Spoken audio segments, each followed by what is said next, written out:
cold billionaire enters a restaurant and cries when he sees his pregnant ex-wife and working. Alicia jerked her hand away like she'd been burned. But not before Grant saw it. The wedding ring on her finger. A simple gold band. Not the 3-carat diamond he'd given her. This ring was different. Smaller. Someone else's promise. Would you acknowledge your ex in public if they'd abandoned you? Hi viewers. Kindly tell us where you're watching from and what time it is. Warm welcome to the family. Enjoy the story.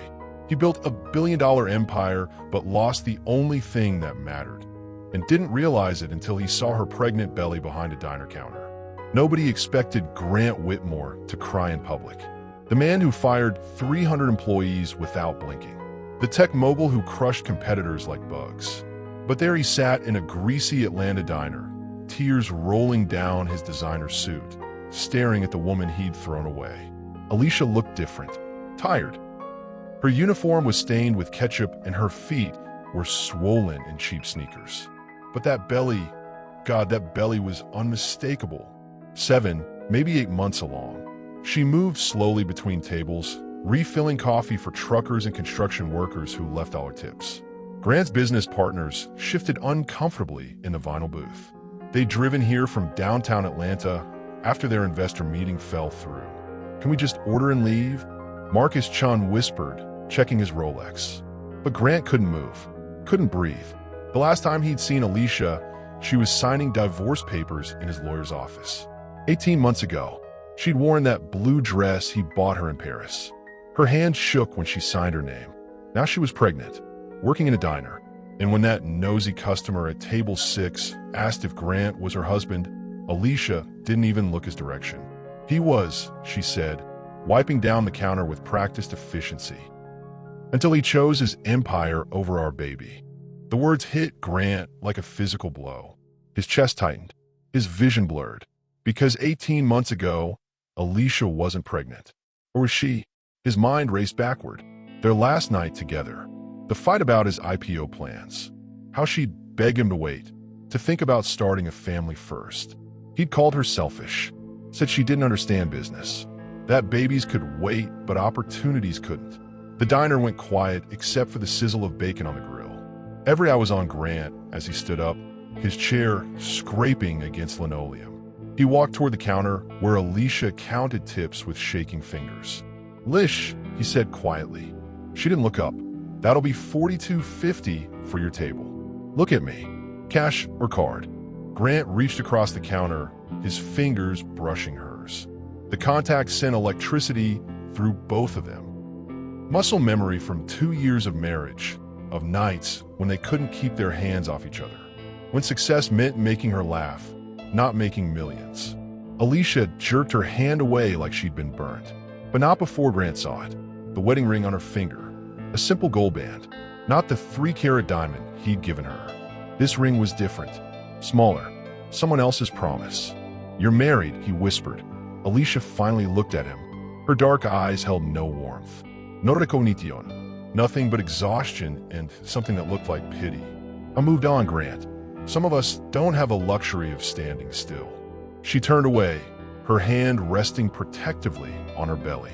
And that's when Grant noticed the name tag on her uniform wasn't Alicia Whitmore anymore. It read, "Mrs. Johnson. Would you acknowledge your ex in public if they'd abandoned you?" Tell me your honest reaction in the comments below, because what happens next will shock you even more. 6 months ago, she was the wife of Austin's most powerful CEO. Today, she serves sweet tea to strangers who don't know her name. The memory hit Alicia like a slap as she watched Grant's Mercedes pull away from the diner parking lot. 6 months pregnant and hiding behind the coffee machine. She remembered a different version of herself. Designer clothes, manicured nails, a penthouse view of Austin's skyline that made her feel like she owned the world. That woman was dead now. It started 3 years ago when Grant's company, Nexus Tech, was just an idea scribbled on napkins during late-night diner runs. Real diners, not like this one. Places where they'd split a piece of pie and dream about changing the world together. Back then, Grant would trace patterns on her thigh under the table while explaining algorithms she pretended to understand. "We're going to be rich, baby," he'd whisper against her neck in their tiny apartment. Rich enough to give our kids everything we never had. Alicia had believed him. More than that, she'd sacrificed for him. Quit her teaching job to handle his schedule. Turned down her master's program to move wherever his business needed them. Smiled at investors wise who looked at her like she didn't belong, whispering about the black girl who trapped their golden boy. She'd done it all gladly because Grant would come home every night and make love to her like she was the only thing keeping him sane. Desperate, hungry, like he needed her more than his next breath. "You're my anchor," he'd say afterward, pulling her against his chest. "Promise you'll never let me float away." But success changed him. The first million made him confident. The first 10 million made him cold. By the time Nexus went public, Grant Whitmore had become someone she didn't recognize. He started working 18-hour days, canceled dinner plans, forgot anniversaries. When she complained, he'd buy her jewelry instead of time, diamonds instead of conversations. As if expensive gifts could fill the space where her husband used to be. The final straw came during the IPO preparation. Investors wanted a clean image, a CEO without distractions. Grant's lawyer suggested she keep a lower profile, stay home more, avoid public events. "It's temporary," Grant had said, not looking up from his laptop. "Once we go public, things will calm down." But Alicia knew better. She'd watched enough corporate wives disappear behind their husband's success, become beautiful accessories wheeled out for charity galas and holiday parties. She'd sworn she'd never be that woman. The pregnancy test had been positive the morning Grant's team started drafting divorce papers. She'd held that little plastic stick in their marble bathroom, tears mixing with morning sickness, knowing her husband was downstairs choosing his company over their marriage. She never told him. Some secrets are protection, not revenge. Instead, she'd packed her clothes, taken half their savings, and disappeared to Atlanta where her sister lived. Found work. Found Marcus Johnson, a good man who managed the community center, who saw her crying in the grocery store and offered her a job, who held her hair when morning sickness hit and never asked questions about the baby's father. Have you ever supported someone's dreams only to be forgotten when they succeeded? Share your experience below because what Alicia did next changed everything. The boardroom demanded a choice, the IPO that would make him legendary, or the wife who made him human. Grant stared at the divorce papers spread across his mahogany desk, his signature still wet on documents that would end his marriage. Outside his Austin office, the city sparkled with possibility. Inside, he felt hollowed out like someone had scooped away his soul. "Smart move," Richard Steinberg said, sliding the papers into his briefcase. The lead investor had been pushing for this for months. Clean slate for the IPO. No complications. No complications. That's what they called Alicia now, his wife of 2 years. The woman who believed in him when Nexus Tech was just code written in their bedroom. Who'd eaten ramen for months so he could quit his job and build something revolutionary. But Wall Street didn't care about love stories. They cared about profit margins and market dominance. And married CEOs with distracting personal lives were liability risks. The optics are better this way, his PR team had explained. Young, focused, married to the company. Think Zuckerberg before he settled down. Grant had tried to explain it to Alicia 3 weeks ago. They'd been in their penthouse kitchen, her making coffee in that silk robe he loved, morning light turning her skin golden. "It's not real," he'd said, watching her freeze at the counter. "Just paper for the investors. We can remarry after the IPO launches." She turned slowly, coffee mug trembling in her hands. "You want to divorce me for money? For us. For our future. Baby, this IPO will make us worth $2 billion. We can have anything. Go anywhere. Buy that house in Malibu you love." "I don't want Malibu," she'd whispered. "I want my husband." But Grant was already lost in the vision. Private jets, charitable foundations, political influence. The kind of generational wealth that erased where you came from and rewrote your story in gold ink. "You don't understand business," he'd said, the words falling between them like broken glass.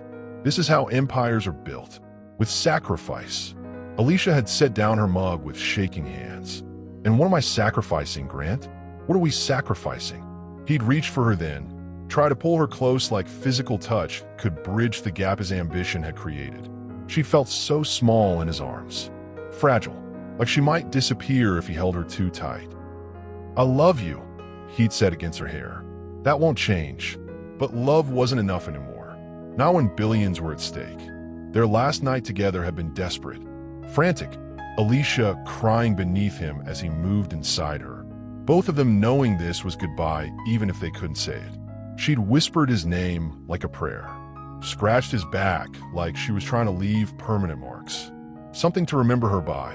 Afterward, she'd traced circles on his chest in the dark. "When you're sitting in your empire," she'd said quietly, "remember this moment. Remember when you chose it over me." Grant signed the divorce papers at 9 a.m. on a Tuesday. By noon, Nexus Tech stock had jumped 12% on news of his renewed focus. By evening, he was worth $1.8 billion. He was also alone. Is there a dream so big you'd sacrifice love for it? When does ambition become selfishness? Comment your thoughts, because Grant's about to learn the real cost of his empire. She married a good man who promised to love her child as his own, but some promises are built on foundations of deception. Marcus Johnson had kind eyes and patient hands. The kind of man who noticed when you were crying in the cereal aisle at 2 a.m. and offered you a job instead of pity. Who didn't ask questions about the pregnancy or the divorce papers you clutched like a shield. "You need somewhere safe to figure things out," he'd said that first night, standing in the doorway of the community center where he worked. "About a couch and decent coffee. No strings attached." Alicia had almost laughed through her tears. After 2 years of strings attached to everything, Grant's success, his image, his investors' opinions, the idea of no strings felt like a foreign language. Marcus managed 3 community centers across South Atlanta, places where kids came after school for homework help and hot meals, where single mothers learned job skills and senior citizens played cards. Real life. Messy and loud and beautiful in ways Grant's sterile corporate world never was. "You're good with people," Marcus had observed, watching Alicia help a grandmother fill out Medicare forms. Natural teacher energy. She'd been a teacher once. Before Grant. Before empire building consumed everything she used to be. The pregnancy progressed slowly in Atlanta's humid heat. Marcus drove her to doctor appointments in his battered Honda, holding her hand during ultrasounds without claiming ownership of the experience. He painted the nursery yellow and assembled the crib with the patience of someone who understood that some gifts can't be rushed. "Boy or girl?" he'd ask, rubbing her feet after long days at the diner where she'd found work. "Surprise," Alicia would say, though she knew. "A girl. Grant's daughter," though he'd never know. Marcus proposed on a Tuesday evening in February, 6 months pregnant and glowing despite her exhaustion. Nothing fancy. Just him on one knee in their tiny living room, offering a simple gold band that fit perfectly on her finger. "I know this baby isn't mine biologically," he'd said, voice steady, "but I want to be your father in every way that matters. If you'll let me." Alicia had said yes because Marcus Johnson was everything Grant Whitmore wasn't. Present, steady, more interested in building a family than building an empire. When they made love, it was gentle and reverent, like he was worshiping her body instead of claiming it. Not desperate and hungry like Grant used to be. Not like her pulse still quickened remembering those nights when her husband would come home from 18-hour workdays and press her against the kitchen counter, both of them too impatient for the bedroom. But Gentle was good. Gentle was safe. Gentle wouldn't abandon her when success came calling. Their wedding was small. Alicia's sister, Marcus's mother, a handful of friends from the community center. She wore a cream dress that accommodated her belly and flowers from the grocery store. Nothing like the elaborate ceremony she'd imagined with Grant. White dress, country club reception, society photographers capturing their perfect love story. This was better, real, built on honesty instead of image. Except for one lie that grew heavier each day. Can you love someone while hiding the truth about your past? Is it fair to build a future on secrets? Share your thoughts, because some lies protect while others destroy. Fate doesn't ask permission. It just puts you exactly where you never wanted to be, facing exactly who you're not ready to see. Grant's phone buzzed with another missed call from his investors as he sat in Atlanta traffic, cursing whatever cosmic joke had brought him to this city. The Nexus expansion deal should have been closed in their downtown conference room, not chasing potential partners to some rundown neighborhood on the south side. GPS says 2 more blocks, his assistant Kevin announced from the passenger seat, scrolling through emails. Though I have no idea why Tech Forward Solutions insisted on meeting near their community impact site. Seems unprofessional. Grant barely heard him. Something about Atlanta felt familiar in a way that made his chest tight, like muscle memory his brain couldn't quite access. He'd been here before, years ago, visiting Alicia's sister during Christmas, back when he still made time for family obligations and holiday traditions, before empire building consumed his soul. The rental car crept past auto shops and barber shops, past churches with hand-painted signs and corner stores with security bars. This wasn't the Atlanta tourists saw. This was real life, raw and unfiltered, the kind of authentic community Grant's wealth had isolated him from. His phone rang again. Richard Steinberg, his lead investor, probably calling to complain about quarterly projections. Grant let it go to voicemail. That's when he saw her, a woman in a faded uniform, walking slowly down the sidewalk with one hand pressed to her lower back. Pregnant, moving with the careful gait of someone carrying precious cargo. Something about her silhouette made Grant's breath catch. "Stop the car," he said. "Sir, pull over." "Now." Kevin obeyed, confusion written across his face as Grant climbed out of the BMW and stood on the cracked sidewalk. The woman was closer now, close enough for him to see her face clearly. His world tilted. Alicia, his ex-wife, 8 months pregnant and wearing a name tag that read Sunrise Diner. Her hair was shorter, pulled back in a practical ponytail. No makeup, tired eyes that used to light up when she saw him. She looked up and their eyes met across 30 feet of broken pavement. For a heartbeat, neither moved. The city noise faded, traffic, construction, life happening around them. Until there was only the thundering of Grant's pulse in his ears. Then Alicia's expression shifted. Recognition followed by something that looked like panic. She turned quickly, walking faster despite her obvious discomfort, heading toward a small restaurant with peeling paint and neon signs advertising soul food. Grant followed without thinking. Left Kevin sitting in the car with the engine running and a confused expression.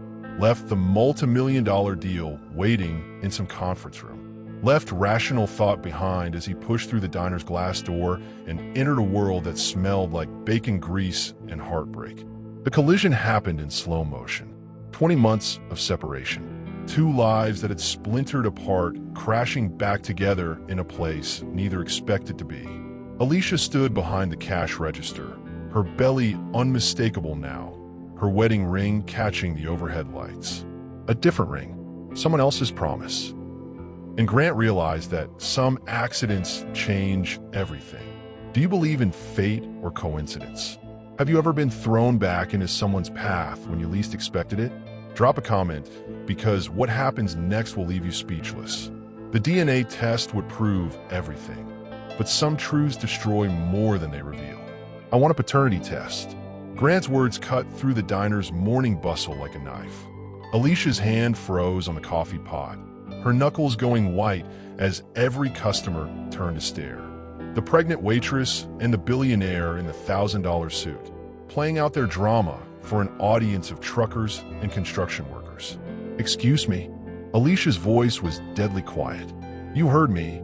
Grant leaned across the counter, close enough to smell her shampoo. The same vanilla scent that used to drive him crazy when she'd curl up next to him in bed. "That baby. I need to know." Alicia set down the coffee pot with shaking hands. "You need to leave. I'm not going anywhere until we talk about this." "There's nothing to talk about." But her voice cracked on the last word, betraying the calm mask she wore. Grant pulled out his phone, scrolling to his lawyer's contact.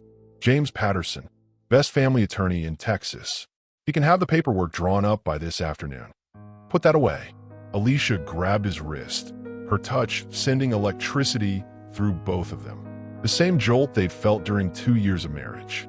when touching her was like plugging into a live wire. Then talk to me. Alicia looked around the diner. Every eye was on them. Conversations stopped mid-sentence. Mrs. Henderson from table 4 had her phone out, probably recording. By tonight, this would be all over social media. Not here, she whispered. They met 2 hours later in the parking lot of CVS Pharmacy. Grant's rental car parked next to Alicia's beat-up Honda.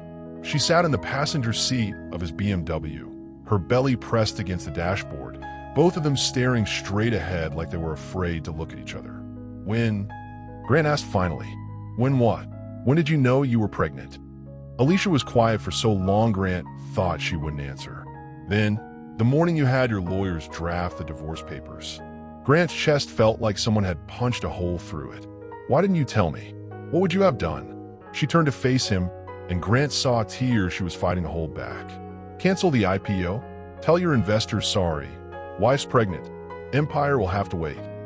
I would have. You would have what, Grant? Chosen differently? We both know you wouldn't have. The silence stretched between them, heavy with 18 months of unspoken truths. Grant thought about that last night together. How desperate she'd seemed. How she'd clung to him like she was trying to memorize the feel of his hands on her skin. I was protecting us both, Alicia said quietly. You from having to choose. Me from watching you choose wrong. Grant reached for her hand, but she pulled away before their fingers could touch. I'm married now. Marcus is a good man, a good father. To my child, to our child. The child he rocks to sleep every night when she has nightmares. The child he reads bedtime stories to. The child who calls him daddy because he's the only father she's ever known. Grant felt something crack inside his chest. Grace. Her name is Grace. Alicia's hand moved protectively to her belly. And she doesn't need you disrupting her life because you suddenly developed a conscience. Would you want to know the truth if it could destroy an innocent person's happiness? Sometimes ignorance protects love. Tell me what you'd do in the comments. In the delivery room, 3 people discovered that biology doesn't care about your plans, and neither does love. The call came at 2:47 a.m. on a Tuesday. Grant was in his Austin penthouse, staring at quarterly reports he couldn't focus on, when his phone buzzed with an unknown Atlanta number. Grant. Alicia's voice was tight with pain. I need you to come to the hospital. He was in his car before she finished the sentence. The flight to Atlanta took 90 minutes. Grant spent every second of it pacing the narrow aisle of his private jet, his mind racing with possibilities. Emergency surgery, complications, the baby coming early, his daughter, because somehow, despite the paternity test they'd never taken, he knew she was his, fighting for her life. Grady Hospital's maternity ward buzzed with controlled chaos. Grant pushed through the door, still wearing his pajama pants and a hastily thrown-on shirt, looking nothing like the polished CEO the world knew. Alicia Johnson, he told the nurse at the reception desk. I'm her, he stopped. What was he? Ex-husband? Baby daddy? The man who'd abandoned her when she needed him most? Emergency contact, he finished lamely. The nurse pointed down a hallway lined with delivery rooms. Room 314. But sir, she's already in active labor. Only immediate family. Grant was already walking away. He found her alone in room 314, gripping the bed rails as another contraction hit. No Marcus, no family. Just Alicia, sweating and scared and more beautiful than he'd ever seen her. Where's your husband? Grant asked, rushing to her side. Conference in Birmingham, she gasped between breaths. Flight got canceled. Won't make it in time. Grant took her hand without thinking. She squeezed back, so hard he thought she might break his fingers. I'm here, he said, surprising himself with how much he meant it. I'm not going anywhere. Labor lasted 6 hours. 6 hours of Alicia cursing his name and then apologizing through tears. Of ice chips and breathing exercises and moments when Grant thought his heart might stop from watching her pain. This woman who'd once been his everything, bringing his child into the world while he held her hand like they were still married, still in love. I can see the head, Dr. Martinez announced. One more push, Alicia. Grant had attended dozens of board meetings, negotiated billion-dollar deals, stood in front of shareholders who could destroy his company with a single vote. Nothing had prepared him for watching his daughter enter the world. She came out screaming, tiny fists waving at the unfairness of existence. Red-faced and perfect and undeniably his. Same stubborn chin, same dark hair. When Dr. Martinez placed her on Alicia's chest, the baby quieted immediately, like she recognized her mother's heartbeat. "She's beautiful," Grant whispered, his voice cracking. Alicia looked up at him, tears streaming down her face. "Grace Elizabeth. I was going to name her Grace Elizabeth." "Perfect," Grant said, though he could barely speak around the emotion choking his throat. When Marcus arrived 3 hours later, still in his conference suit and panic-stricken from missing the birth, he found Grant holding his daughter while Alicia slept. The baby's green eyes, Grant's eyes, stared up at him with that unfocused newborn gaze. "She's gorgeous," Marcus said quietly, taking Grace from Grant's arms. Have you ever had an enemy become your ally in a crisis? How do life-and-death moments change relationships? Comment below, because what happens next changes everything. The baby had 2 fathers who loved her, one mother torn between worlds, and a truth that could destroy them all. Grace was 6 weeks old when the custody arrangement started. Tuesdays and Thursdays with Grant. Every other weekend. Holiday schedules that read like a business contract, because that's what they were. Legal documents designed to split a child's life into manageable pieces. Grant had bought a house in Atlanta within a week of Grace's birth. Nothing like his Austin penthouse. A modest 3-bedroom in Virginia Highland with a fenced backyard and good schools nearby. The kind of place where kids rode bikes on sidewalks and neighbors knew each other's names. "She likes this," he told Alicia during their first official handoff, bouncing Grace against his shoulder as she fussed. They were standing in the parking lot of a Starbucks halfway between their homes, neutral territory for neutral exchanges. "She likes being held," Alicia corrected, but her expression softened watching Grant's awkward attempts at comfort. "Support her head more. There." Their fingers brushed as she adjusted his grip, and the touch lingered longer than necessary. Both of them were too aware of each other, too conscious of the history crackling between them while they played at being co-parents. "How's Marcus handling this?" Grant asked, nodding toward Alicia's Honda where her husband waited in the driver's seat. "He's adjusting." But Grant could see the strain. Marcus Johnson was a good man, caught in an impossible situation. Raising another man's child while watching that man fall in love with his daughter, and maybe with his wife all over again. The visits became routine. Grant would arrive at exactly 6 p.m. on his scheduled days, armed with organic baby food and educational toys researched by his assistant. He'd read to Grace from board books about entrepreneurship and leadership, as if a 2-month-old could absorb lessons about market disruption. "She doesn't understand venture capital," Alicia said one evening, watching Grant attempt to explain quarterly earnings to Grace while changing her diaper. "It's never too early to learn about building something meaningful," Grant replied, but he switched to Dr. Seuss. The problem was how natural it felt, how easily they fell into the rhythm of shared parenting. Grant would arrive stressed from conference calls and board meetings, but 20 minutes with Grace would melt away every corporate worry. And Alicia would forget to maintain her emotional distance when she watched him discover fatherhood in real time. She smiled, Grant announced during one visit, his voice filled with wonder. "Look, she's smiling at me." "Gas," Alicia said, but she was smiling too. That was not gas. That was recognition. She knows I'm her father. The word hung between them.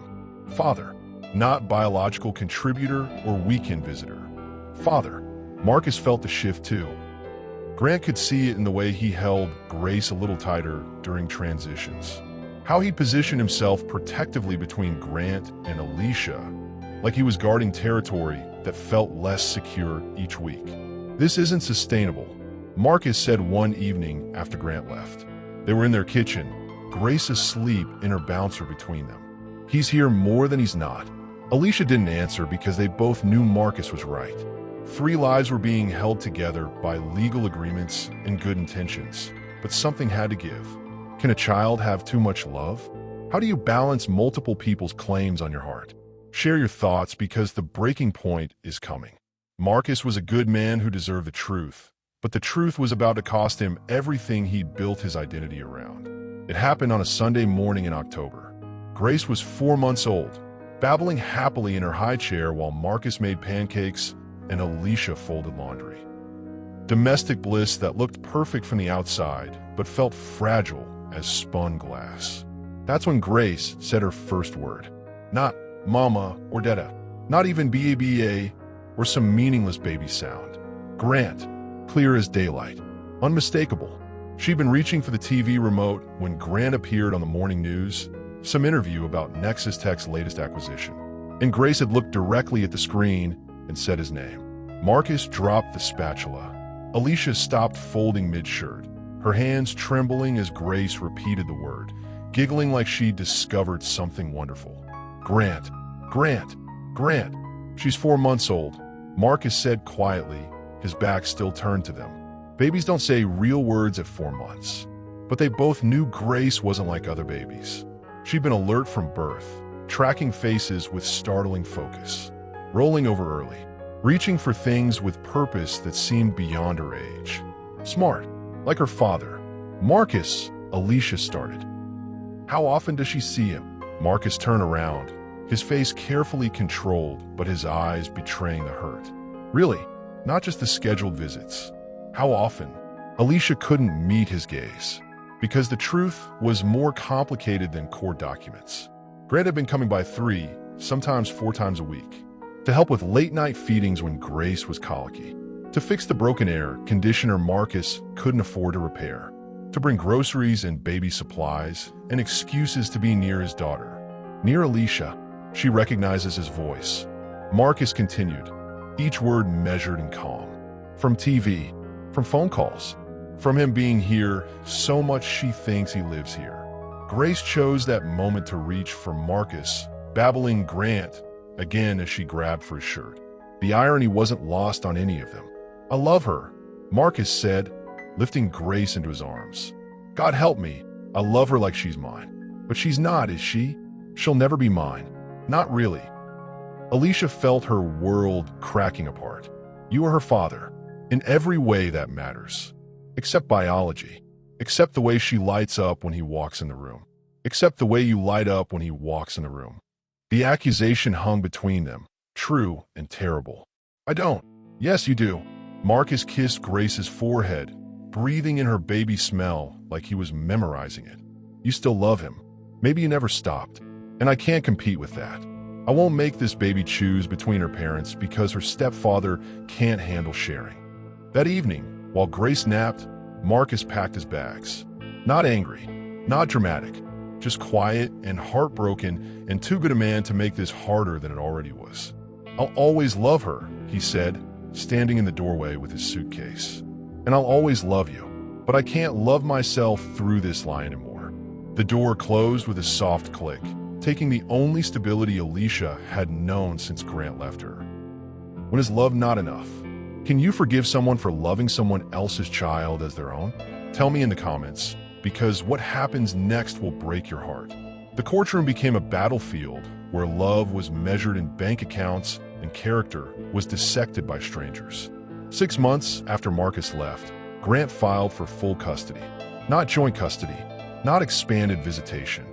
Full custody of Grace, with the financial and legal firepower to make it happen. The petition landed on Alicia's kitchen table like a bomb, delivered by a process server who looked embarrassed to be there. Plaintiff alleges that defendant has created an unstable home environment. Alicia read aloud to her sister Keisha, her voice shaking. Recent divorce from stepfather, financial instability, inadequate childcare arrangements. He's using Marcus leaving against you? Keisha grabbed the papers, scanning the legal language that painted Alicia as an unfit mother. That's low, even for him. But Grant's lawyers were thorough. They documented everything. Alicia's 2 jobs to make ends meet. Grace staying with different babysitters. The cramped apartment they'd moved to after Marcus took his name off the lease. Every struggle Alicia faced as a single mother became evidence of her inadequacy. Grant, meanwhile, looked perfect on paper. Multi-millionaire CEO, stable home, full-time nanny already hired, private school admission secured. a trust fund that would guarantee Grace's future. The child would benefit from the stability and resources plaintiff can provide. His petition concluded. The custody hearing was scheduled for December 15th. Alicia borrowed money she didn't have for a lawyer she couldn't afford. Sarah Chun, a family attorney who took the case partly out of principle and partly because she'd been following the story in the media. He's playing dirty, Sarah explained during their first meeting, using his wealth as a weapon. But we have something he doesn't. What's that? Time. You've been Grace's primary caregiver for 8 months. That matters to judges. But when they walked into the Fulton County Courthouse, Alicia felt outgunned. Grant's legal team filled an entire table. Matching suits, leather briefcases, confidence that money could buy anything, including children. Grant himself looked like he'd stepped off a magazine cover. Designer suit, perfect haircut, expression of controlled concern that suggested he was only doing this for Grace's welfare.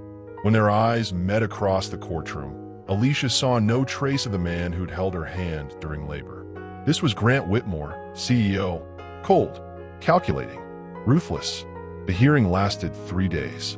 Witnesses testified about Alicia's character, her former principal, Marcus's mother, neighbors who'd watch her sacrifice everything for Grace. But Grant's team countered with expert witnesses. Child psychologists who'd never met Grace, but could speak eloquently about the benefits of financial stability. Miss Johnson works 60 hours a week, Grant's lead attorney argued. She leaves the child with babysitters, daycare workers, anyone available.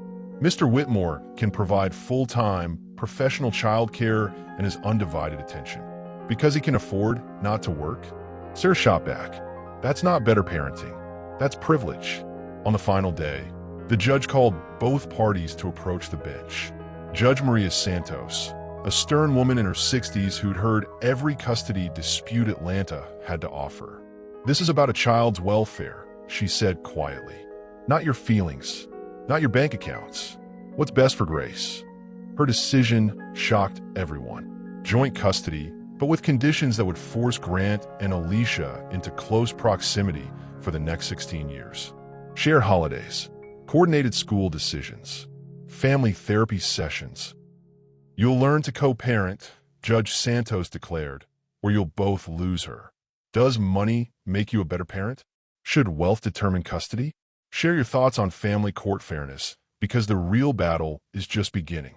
Court-ordered co-parenting meant seeing each other 3 times a week, and pretending the attraction between them was as dead as their marriage.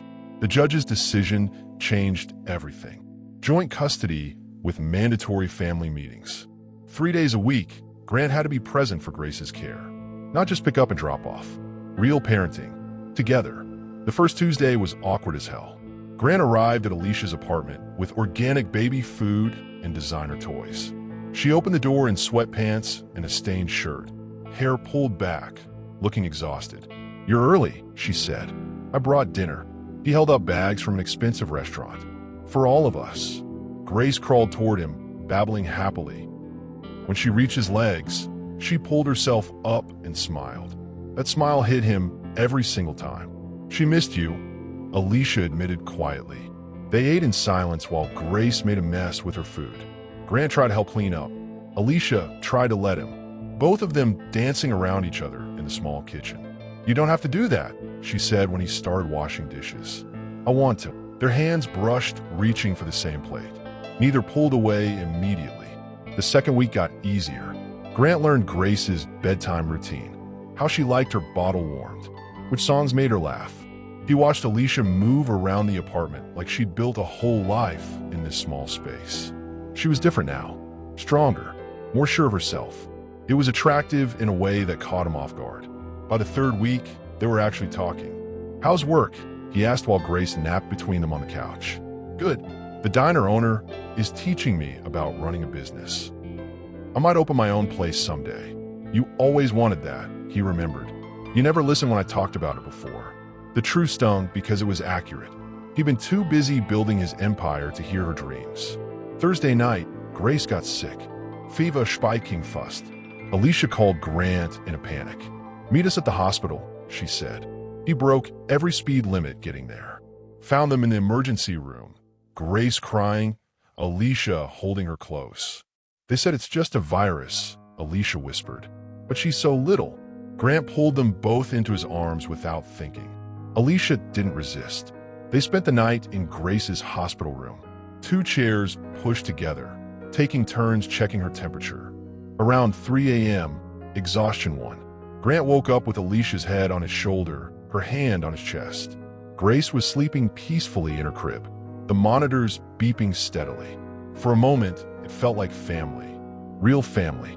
Alicia stirred, realized where she was. Started to pull away. "Don't," Grant whispered. "She's okay. You can rest." She settled back against him. Her breathing slowed. Her hand stayed over his heart. Some instincts are stronger than hurt. Some connections survive even betrayal. When morning came, they pretended it didn't mean anything, but they both knew it did. Have you ever found yourself falling for the same person twice? Sometimes the heart wants what it wants, no matter how much the mind says no. Comment below. Can co-parents become lovers again? Grace recovered fully, but something between Grant and Alicia had shifted. The wall she built was showing cracks. The kiss happened during a thunderstorm while Grace slept upstairs, desperate, angry, and 2 years overdue. The power went out during dinner. Grant was helping with Grace's bath when everything went dark. Emergency candles flickered throughout the apartment. "Stay," Alicia said. "The roads are flooded anyway." Grace fell asleep easily in the candlelight, exhausted from playing. Grant and Alicia sat in the living room, listening to rain pound the windows. "Remember our first apartment?" Alicia asked. "That storm when we lost power for 3 days?" "We played cards by candlelight," Grant remembered. "You beat me at poker. You let me win." "No, I didn't. You're just better at hiding your tells than I am." They talk about good times. Before the company consumed everything. Before ambition killed their marriage. The conversation felt dangerous and safe at the same time. Lightning flashed outside. Thunder shook the building. "I should check on Grace." Alicia started to stand. Grant caught her hand. "She's fine. She sleeps through everything." The touch sent electricity through both of them, more powerful than the storm outside. "Grant," she warned, "I know this is complicated. Complicated doesn't begin to cover it." But she didn't let go of his hand. "I think about you," he admitted. "Every day, about what I threw away. You threw away a lot of things. The biggest mistake of my life was letting you go. You didn't let me go. You pushed me away. I was an idiot. You were selfish. I still am. Because I want you back even though I don't deserve it." Another lightning flash. In the brief light, he saw her face. Conflicted, wanting, afraid. "We can't do this," she whispered. "Why not?" "Because you'll leave again. When things get hard, you'll choose something else over us." "No, I won't. You don't know that." "I do know that. Because losing you taught me what matters." The thunder was right overhead now. Alicia moved closer instinctively. Grant's arm came around her shoulders. "This is insane," she breathed. "Yeah, we're Grace's parents. We have to be responsible. We are being responsible. We're being honest." She looked up at him. Her lips were right there. 2 years of wanting crashed together in one moment. The kiss was desperate, hungry. All the emotion they'd been holding back poured out. She tasted like regret and possibility. He kissed her like he was drowning, and she was air. They broke apart, breathing hard. "We can't," she said again. "We already did. This doesn't fix anything. I'm not trying to fix anything. I'm trying to love you." She kissed him again, harder this time, like she was angry at herself for wanting him, like she was angry at him for making her want him. They made love on the living room floor while the storm raged outside, desperate and emotional and completely reckless. It was everything their marriage had been and everything it never got the chance to become. Afterward, they lay wrapped in each other, listening to the rain. "What happens now?" she whispered. "I don't know. This was a mistake." "No, it wasn't. Can you separate love from lust with an X? Should some doors stay closed for everyone's protection?" Comment your thoughts, because what Alicia discovers next morning changes everything. He abandoned her once when she was pregnant, but this time, Grant had a choice to prove love could learn from its mistakes. The pregnancy test sat on the bathroom counter like a loaded gun. 2 pink lines that would rewrite their entire story. Alicia stared at it for 10 minutes before Grant knocked on the door. "You okay in there?" She opened the door, holding the test. No words needed. Grant's face went through every emotion at once. Shock, fear, joy, panic. "Are you sure?" "Pretty sure." "How do you feel about it?" "Terrified." "You?" "Same." They sat on the bed, the test between them like evidence of their recklessness. "I can't do this alone again," Alicia said quietly. "You won't have to. You said that before.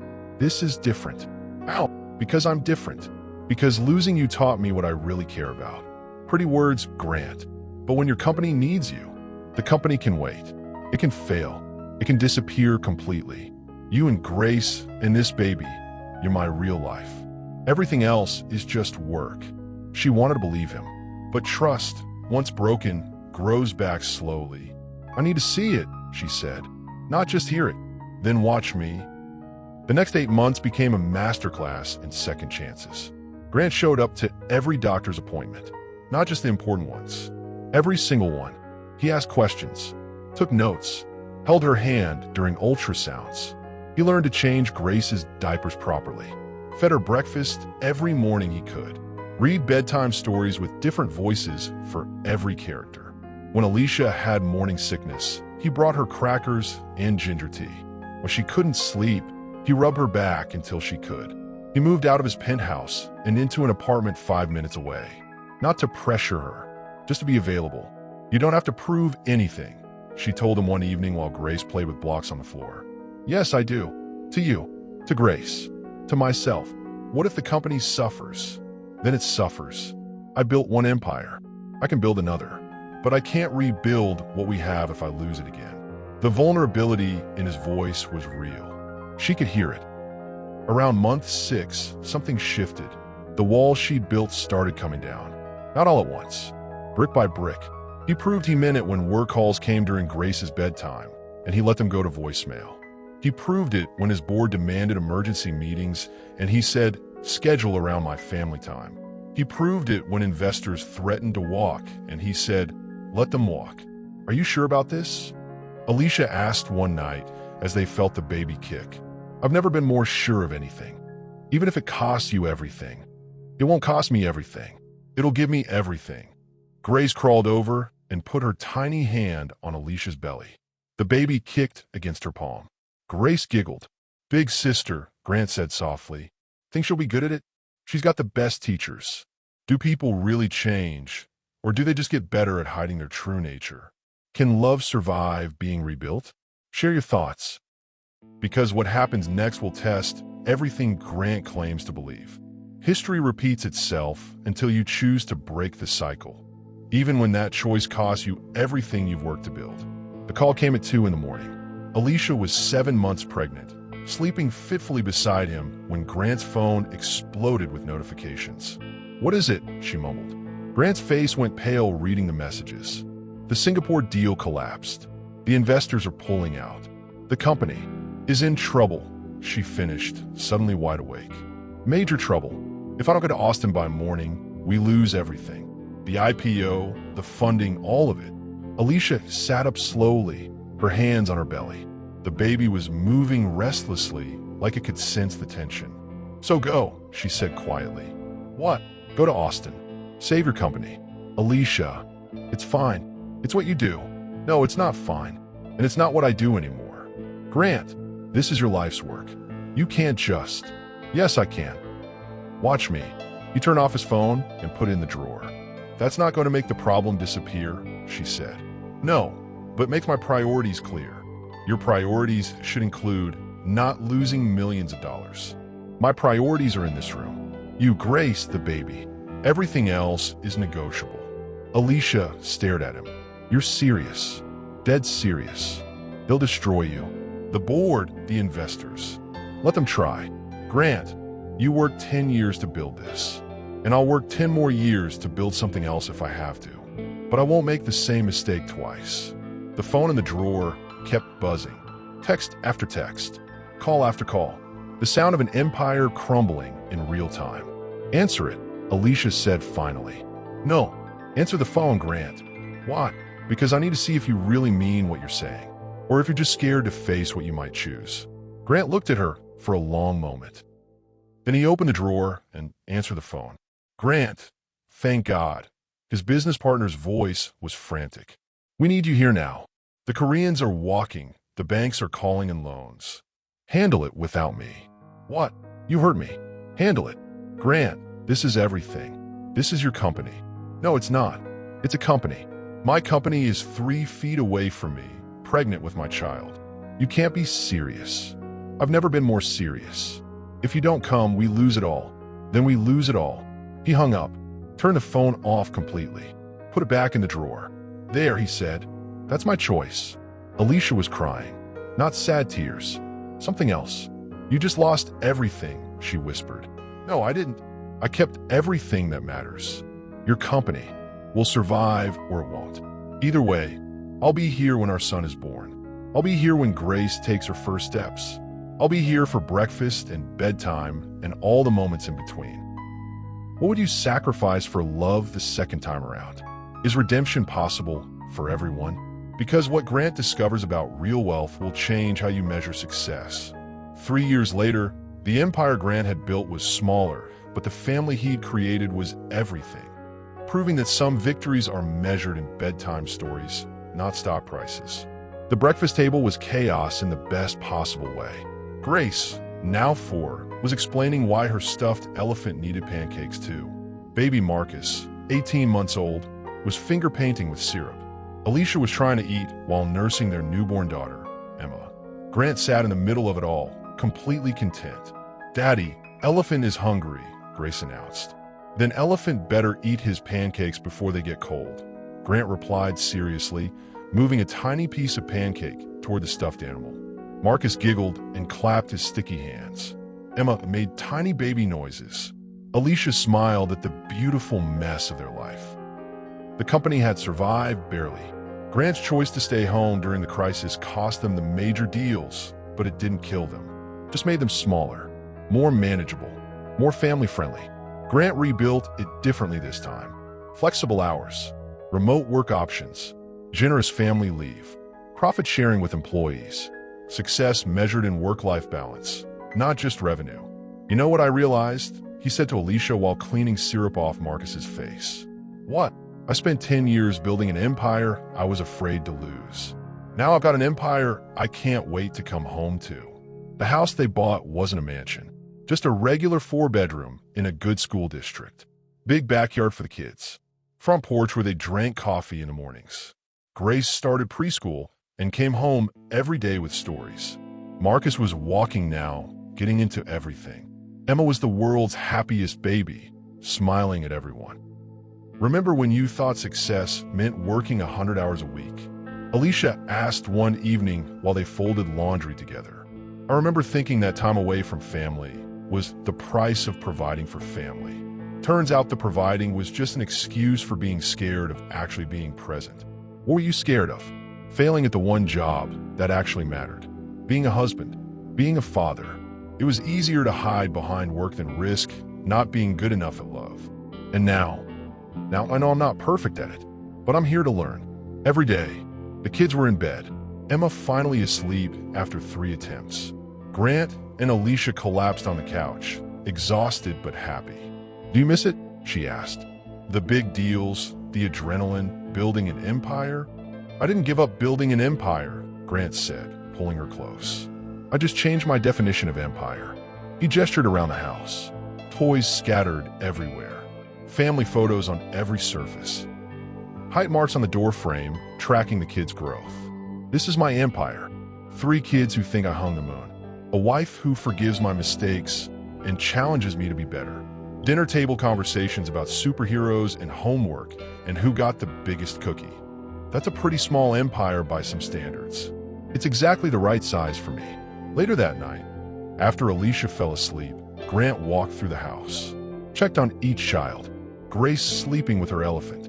Marcus curled up with his favorite blanket. Emma breathing peacefully in her crib. This was wealth. This was success. This was everything. What does having it all really mean to you? Can you rebuild trust after betrayal? Share your definition of true success in the comments below. If this story moved you, smash that like button and tell me, do you believe in second chances? Subscribe for more stories that prove love can survive anything, even our worst mistakes. And remember, the greatest empire you can build is the one that fits around your dinner table. Thanks for watching, family. See you in the next one.